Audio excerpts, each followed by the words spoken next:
Hi everyone and welcome, this is the Apostate Prophet. Today I want to talk about the most essential ethical principles of Abrahamic religion, the most fundamental set of biblical rules, which Islam has no clue about.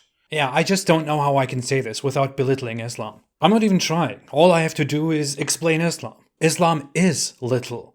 Does that make sense? Because belittle, little... Whatever. When speaking of Abrahamic religion, people majorly speak of three religions: Christianity, Judaism, and Islam. The Ten Commandments are fundamental rules essential to the history and ethics of both Christianity and Judaism. Everybody knows about them. They form the basis of Jewish law. They come before everything else in Judaism. In Christianity, the Ten Commandments are considered the essential law given to people. Christians have only differed on how to use them and how to cite them. You would expect that Islam, which has also claimed to be an Abrahamic religion from the same God, the same books, and the same prophets, would also give great importance to these fundamental rules. And sometimes you would even think that it does, because Muslims do speak of the Ten Commandments when they recall the story of Moses. The problem is that Islam doesn't give us any information about the Ten Commandments.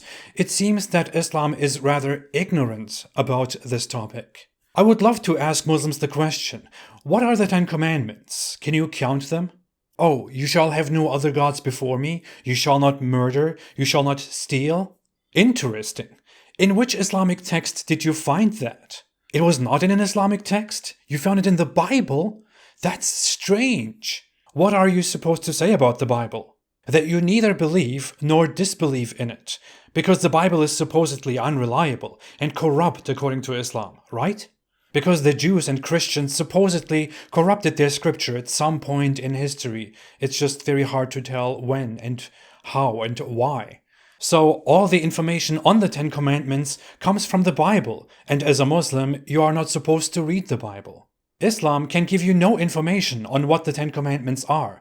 In fact, it can't even mention that there are 10 commandments. All that it can say is that Moses was given something by God. Allah.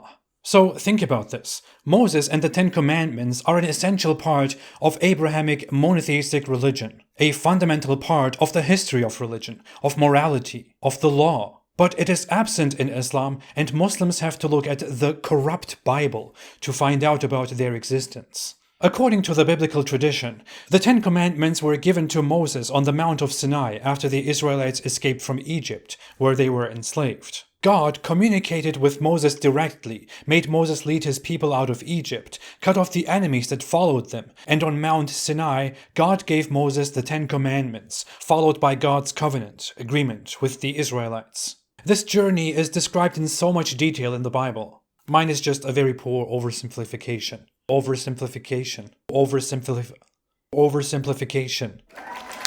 But you know what? It is, of course, much poorer in the Quran, where nothing is really being said, except that Allah communicated with Moses on the mountain and gave him the scripture and all things. And we wrote for him on the tablets something of all things, instruction and explanation for all things, saying, take them with determination, and order your people to take the best of it. I will show you the home of the defiantly disobedient. This is again typical Quran. What the hell is all things? And God told him all things. That's what my 3-year-old son says. Mommy, let's buy all things. You know, that's how the mind of a 3-year-old works. He just thinks, why don't we just buy all things? Allah has the mind of a 3-year-old. I should just worship my son instead of worshipping Allah. I'm pretty sure he's not half as crazy as Allah and won't want the world to bow down to him or to be enslaved and killed. I hope. We wrote on the tablets the lesson to be drawn from all things and the explanation of all things. There were 2 tablets, and what was on the tablets, according to the actual story, were the 10 Commandments, not the explanation of all things on many tablets. The author of the Quran seems to be ignorant of the actual content of the story, which is no big surprise. That's very common in the Quran. Few verses later, it again refers to the tablets and says that thereon was guidance for those who fear their Lord, but it does again not say what the content was. It's very simple. 2 tablets, the 10 Commandments, not some big instructions and explanations to everything. Everything.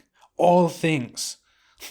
Since the Ten Commandments are completely missing in Islam, which is kind of weird, many Muslim apologists or scholars try to claim that certain parts in the Quran are a direct reference or reiteration or revision of the Ten Commandments. But the Quran neither calls them the Ten Commandments, nor does the Quran's content agree with the Ten Commandments. Jews and Christians among each other, list and number the Ten Commandments differently, which are found in Exodus and Deuteronomy in the Bible. But the commandments, with differences in numbering, are the following. I am the Lord your God. You shall have no other gods before me. You shall not make for yourself any graven image or idol. You shall not take the name of the Lord your God in vain. Remember the Sabbath day to keep it holy. Honor your father and your mother. You shall not murder. You shall not commit adultery. You shall not steal. You shall not bear false witness against your neighbor. You shall not covet your neighbor's house. You shall not covet your neighbor's wife. Nowhere in the Quran are these commandments repeated. Some Muslims claim that chapter 6, verse 151 to 154 is the Quran's listing of the Ten Commandments, but that part does not have 10 commandments, and the orders there are largely unrelated and different. Other Muslims claim that the 10 Commandments are found randomly spread across the Quran, which means the 10 Commandments are actually in the Quran. But that is just a very bad excuse, and some commandments are in fact not in the Quran at all. Let's go through them. I am the Lord, your God. This one is already very funny. The actual text says, I am Yahweh, your God. But Yahweh doesn't even exist in Islam. Muslims have no idea who Yahweh is. Their God's name is Allah. I made an extensive video on this. It is very good. Please watch it after you watch this. I'm not praising my own videos. I'm just saying it's among the very good videos. It's one of my best videos. Whatever, it's good. You shall have no other gods before me, and you shall not make idols. These are in the Quran. The Quran is very aggressive about this issue.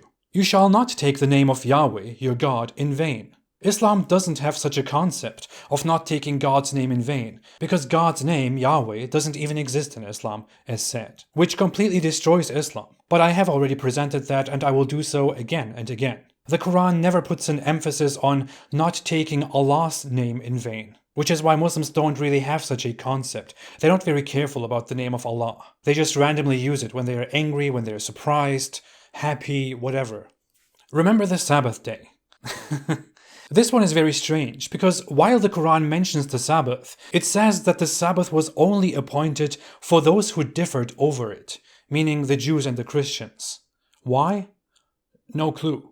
Probably because they were bad. It's always their fault, especially the Jews. Muslims have a Friday instead, where they go to the mosque, and then afterwards they go on with their day. The Sabbath is about resting on the seventh day, like God rested on the seventh day after creating the earth in 6 days. Muslims reject this idea of the Sabbath because they find it blasphemous that Allah would rest on the seventh day, because God doesn't need to rest. Yet they kept the teaching that God made everything in 6 days. If resting is considered blasphemy because God doesn't need to rest, then shouldn't the creation in 6 days also be considered blasphemy because God doesn't need 6 days to create? He can just do everything immediately as he wishes. How does that make sense? But what am I talking about? I wish this was the only thing in Islam that doesn't make any sense. Instead, Allah ascended on his throne on the 7th day. Why does Allah ascend on a throne, people? Why does Allah have a throne? Isn't that quite a material thing? Isn't that blasphemous? Does Allah sit? Where is Allah's throne, by the way? Oh yeah, it is above. Above. You're also to respect your parents in Islam. That's big. Killing is not banned in the 10 Commandments, and neither is it banned in the Quran. It is murder that is banned, and killing people for leaving Islam, including cutting off their hands and feet from opposite sides or crucifying them, is unfortunately not considered murder. That is just killing, ordered by the dear Prophet Muhammad and his beloved God Allah. Adultery is also banned in Islam and punished with death. Stealing is banned in Islam and punished with having your hands nicely cut off. Coveting your neighbor is also forbidden in Islam, and lying is also forbidden. Well, kind of. Unless you do it discreetly and implicitly in order to advance Islam.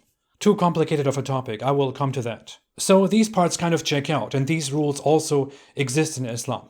But as said, the 10 Commandments themselves are missing in Islam. Not only in the Quran, but in Islam altogether. Islam instead focuses on pre-Islamic pagan rituals, and on threatening with hellfire, and fighting and hating the disbeliever, and promising the juicy heaven over and over again, and just obeying, and not opening your mouth and your mind. Muslims are left following some completely unnecessary practices on how to eat and how to dress, how to talk, how to have your beard, how to poop, and not to run from the battlefield, even if it makes you poop your pants. Yeah, instead of the 10 Commandments, Islam actually does present some deadly sins, according to which you are not to run from the battlefield. What a religion.